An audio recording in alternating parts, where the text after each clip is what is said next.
Assalamualaikum warahmatullahi wabarakatuh.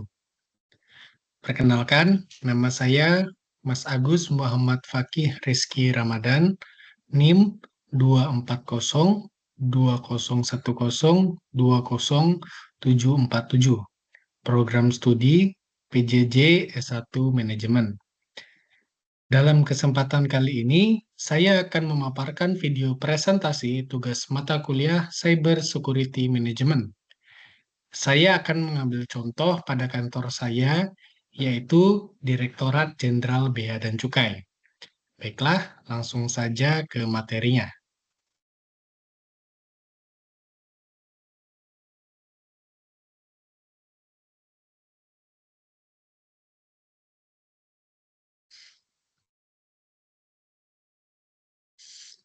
Masuk pembahasan untuk profil organisasi. Jadi untuk Direktorat Jenderal Bea dan Cukai atau kita singkat dengan DJBC merupakan instansi vertikal di bawah Kementerian Keuangan Republik Indonesia. Memiliki visi yaitu menjadi institusi kepabeanan dan cukai terkemuka di dunia. Memiliki misi memfasilitasi perdagangan dan industri, menjaga perbatasan dan melindungi masyarakat Indonesia dari penyelundupan dan perdagangan ilegal, mengoptimalkan penerimaan negara di sektor kepabeanan dan cukai.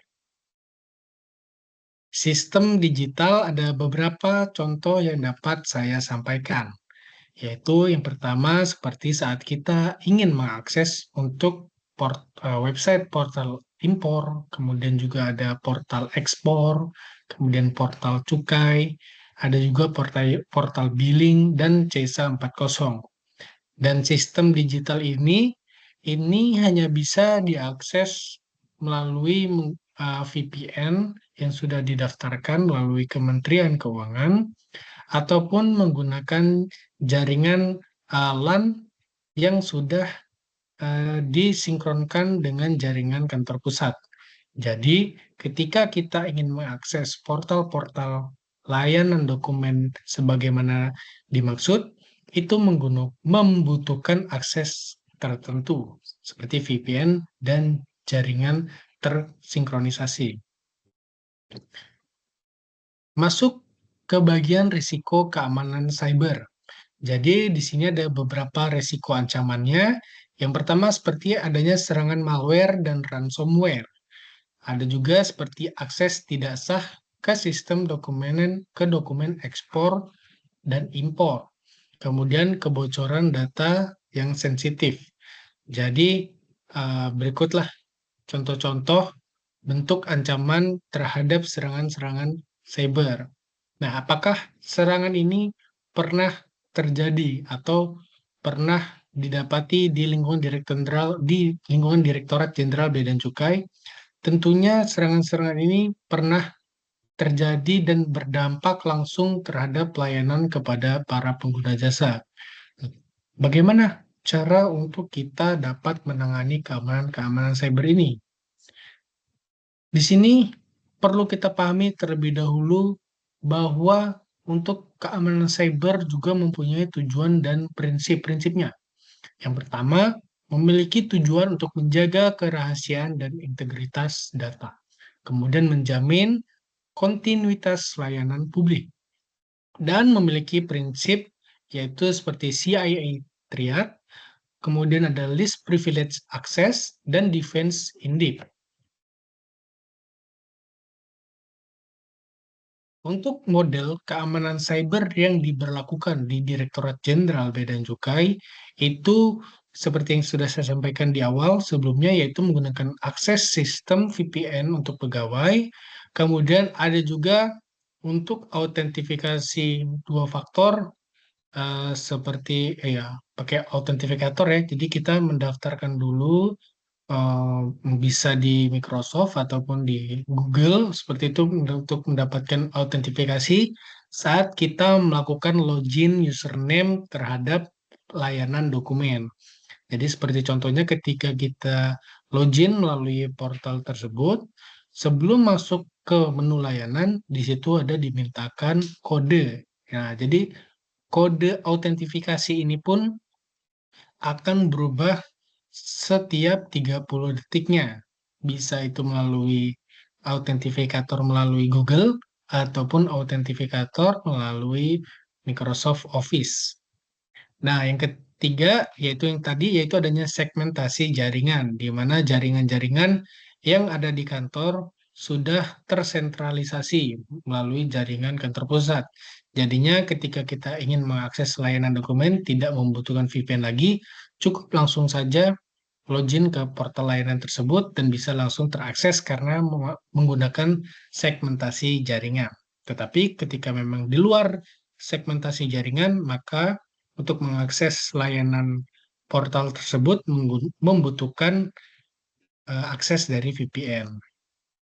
Jadi di sini ada beberapa infrastruktur dan kebijakan dari penggunaan keamanan cyber ya dari sisi internalnya.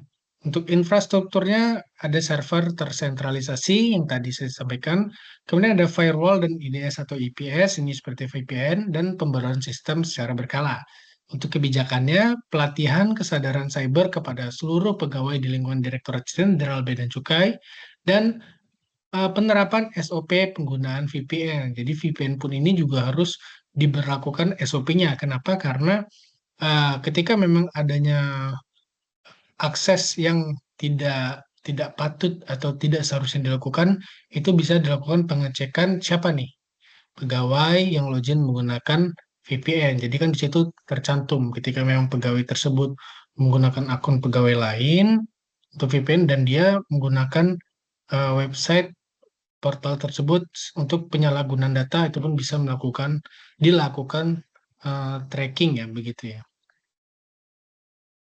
Strategi mitigasi dan respon untuk penerapan insidennya. Mitigasinya di sini ada pemantauan secara real time di bagian DJBC ada namanya Direktorat IKC. Kemudian melakukan backup berkala. Ini dari pegawai yang bersangkutan. Jadi tidak harus di satu komputer, tapi juga bisa menggunakan Gmail atau G Drive ataupun kita bisa juga backup datanya melalui hard disk seperti itu. Untuk respon gangguan cyber di sini ada beberapa yaitu seperti CyberSecure DJBC. Jadi bisa melaporkan pengaduan gangguan jaringan melalui CyberSecure CyberSecure DJBC. Kemudian bisa juga melakukan isolasi sistem dan forensik digital ketika memang adanya didapati gangguan keamanan cyber. Kemudian pelaporan ke BSSN itu untuk autentifikasinya. Penutup, keamanan cyber adalah aspek vital pelayanan publik digital. Untuk DJBC menerapkan kombinasi teknologi, kebijakan, dan edukasi terhadap keamanan cyber ini. Dan diperlukan evaluasi dan pembaruan sistem keamanan cyber secara berkala. Baiklah, sekian pemaparan materi untuk tugas Cyber Security Management. Bila ada salah kata dan perbuatan, saya mohon maaf. Saya akhiri. Wassalamualaikum warahmatullahi wabarakatuh.